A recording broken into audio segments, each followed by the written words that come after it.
When we decide to dwell in the negative, we place ourselves in a position to be harmed. Typically, negative thinking begins innocently enough, say with a news story or a letter, a cough, phone call, email or text, some random physical pain, or even just a tossed off comment, often from a stranger, that for no good reason we begin to dwell on. As we roll the thought around in our consciousness, beginning to entertain possible negative outcomes, we surrender ourselves willingly to another trip down morbid reflection lane, volunteering for what inevitably follows. Our internal dialogue outlines all the negative, possibly bad or horrible things that can or will happen if our fears are realized.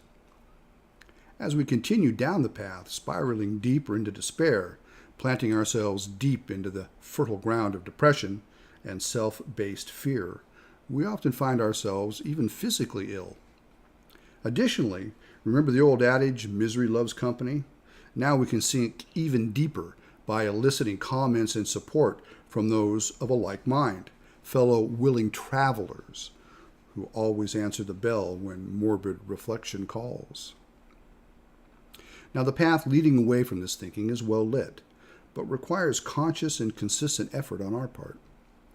When we become mindful that we are drifting into morbid reflection or are already in its embrace, we must stop immediately and turn to God in prayer and visualize the presence of God where the trouble seems to be, affirming God's love and guidance, rejecting the negative, holding this truth in the forefront of our consciousness that nothing, no problem or seemingly hopeless condition can come into our lives that God cannot change or remove completely if we are about His business and not ours.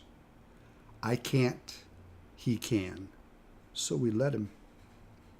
If you're new to living on the spiritual basis, this will feel odd and somewhat clumsy when first employed. In time, though, it will become second nature, and in truth is the only path away from morbid reflection and back to health, peace of mind, and our promised unlimited potential. Remember, progress, not perfection. So when we recognize we are traveling in the wrong direction, we alter course back to truth, back to God, away from the adversary fear and limitation-based thinking and living. My name is Vincent Lee Jones. You can find my videos on YouTube and Facebook at Vincent Lee Jones. My writings on Blogger, title of the page Living in Spirit, and videos as well on the James Club on Facebook. Have a blessed day.